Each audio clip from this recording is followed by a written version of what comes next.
வணக்கம், good morning. Welcome back to rainman studio. இது உங்கள் வெங்கடேஷ் எம்ஏஎஸ் ரெயின்மேன். இனிய காலை வணக்கம். இது என் தனிப்பட்ட வானிலை அனுமானம், அதிகாரப்பூர்வ வானிலை முன்னறிவிப்பு மற்றும் தகவல்களுக்கு இந்திய வானிலை ஆராய்ச்சி மையம் மற்றும் அரசு சார் அறிவிப்புகளை பின்தொடருங்கள். நம்ம சேனல் இதில் நீங்கள் சப்ஸ்கிரைப் பண்ணலன்னா சப்ஸ்கிரைப் பண்ணிவிட்டு பக்கத்தில் இருக்கிற பெல்லைக்கான் தொட்டு ஆல் நோட்டிஃபிகேஷன் எனேபிள் பண்ணிக்கோங்க. மறக்காமல் வீடியோவை லைக் பண்ணிவிட்டு ஷேர் பண்ணிடுங்க. அப்போ தான் நம்ம கொடுக்கக்கூடிய முழு எஃபர்ட்டும் உங்களை ரீச் ஆகும்.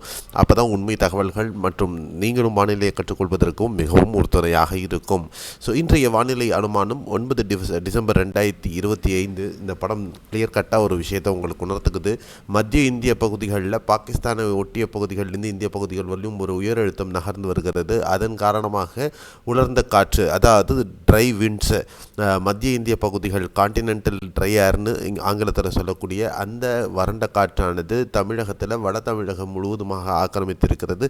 பல பகுதிகளில் 21-22 டிகிரியை ஒட்டி குறைந்தபட்ச வெப்பநிலையானது பதிவாகியிருக்கு. உட்புற மாவட்டங்கள், வட உட்புற மாவட்டங்கள்லையும் 13-14 டிகிரியை ஒட்டி பதிவாகி வருகிறது.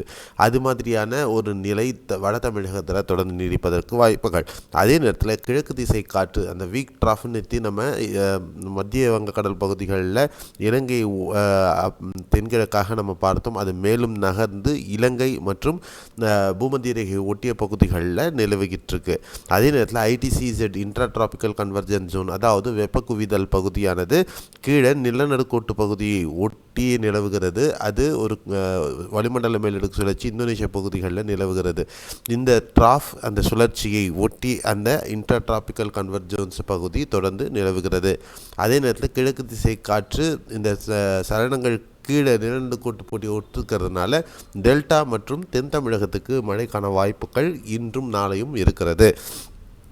அதை பேஸ் பண்ணி அடுத்த 24 மணி நேரத்திற்கு நம்ம மழை வாய்ப்பு பார்த்தோம் அப்படின்னா, அதுக்கு முன்னாடி நேற்று கடந்த 24 மணி நேரத்தில் பெரிய அளவுக்கான மழை வாய்ப்புகள் பதிவாகலை.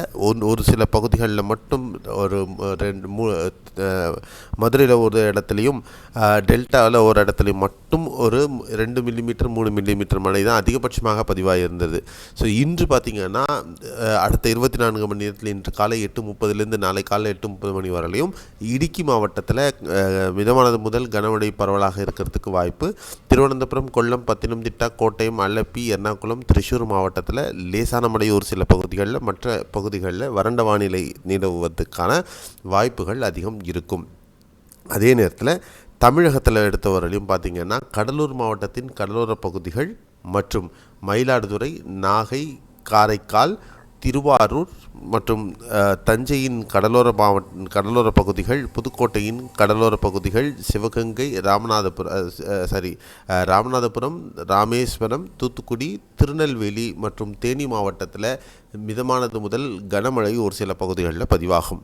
மற்றபடி உட்புற பகுதிகளில் பாண்டிச்சேரி ஆகட்டும், விழுப்புரத்தின் உட்புற பகுதிகளாகட்டும், கள்ளக்குறிச்சி, கடலூர், பெரம்பலூர், அரியலூர், திருவாரூரின் மேற்கு பகுதிகள், தஞ்சை மற்றும் பெரம்பலூர், திருச்சிராப்பள்ளி, புதுக்கோட்டை, சிவகங்கை, விருதுநகர், தேனி, நாகர்கோவில், கன்னியாகுமரி, திண்டுக்கல், கரூர், நாமக்கல், சேலம், கள்ளக்குறிச்சி, ஈரோடு, திருப்பூர், கோவை மற்றும் நீலகிரி, திண்டுக்கல் மாவட்டங்களில், மதுரை உள்பட ஒரு சில பகுதிகளில் மட்டும் லேசான மழை அல்லது மிதமான மழை வரையிலும் பதிவாகிறதுக்கு வாய்ப்புகள் இருக்கும்.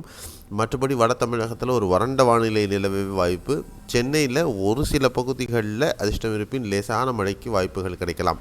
மற்றபடி பெரிய அளவுக்கு மாற்றங்கள் வட தமிழகத்தில் இருக்கிறதுக்கு வாய்ப்பு இல்லை. குறைந்தபட்ச வெப்பநிலை இயல்பை ஒட்டி பதிவாவதற்கான வாய்ப்புகள் இருக்கும்.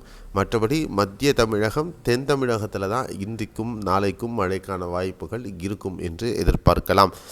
ஸோ இன்னும் அடுத்த ஒரு சில நிமிடங்கள், அதாவது ஒரு ½ அன் அவர், ஒரு 30 நிமிடத்திலிருந்து ஒரு மணி நேரத்திற்குள்ளாக நாகை டவுன் மற்றும் காரைக்கால் மற்றும் கீழே வேதாரண்யம் பகுதிகளில் ஒரு மிதமானது முதல் கனமழைக்கான வாய்ப்புகள் இருக்கக்கூடும்.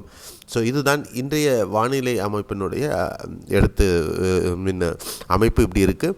ஸோ இது காரணமாக எப்படி இருக்கும் அப்படிங்கிறது பார்த்தீங்க.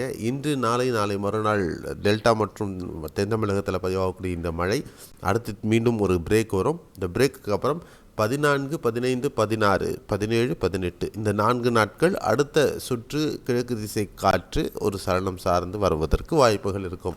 அது எப்படி வரப்போகிறது, எப்படி டெவலப் ஆக போகுது அப்படிங்கிறத பற்றி நம்ம தொடர்ந்து பார்க்கலாம். இந்த வீடியோ உங்களுக்கு புரிதல்களை கொடுத்துருக்கும், ப்ளஸ் நீங்களும் புரிஞ்சுட்டுருப்பீங்க அப்படிங்கிற நம்பிக்கை எனக்கு இருக்குது. மறக்காமல் இந்த வீடியோவுக்கு ஒரு லைக் பண்ணிவிட்டு ஷேர் பண்ணுங்கள். மறக்காமல் சேனலை சப்ஸ்கிரைப் பண்ணிவிட்டு பெல் ஐக்கான் தொட்டு ஆல் நோட்டிஃபிகேஷனை எனேபிள் பண்ணிக்கோங்க. அப்போ தான் நம்ம கொடுக்கக்கூடிய உண்மையான வானிலை தொடர்ந்து நோட்டிஃபிகேஷன் உங்களுக்கு வரும், நீங்கள் மிஸ் பண்ணாமல் பார்க்கலாம். ஸோ மீண்டும் அடுத்த காலையில் சந்திக்கலாம். நன்றி, வணக்கம், bye bye, see you, have a nice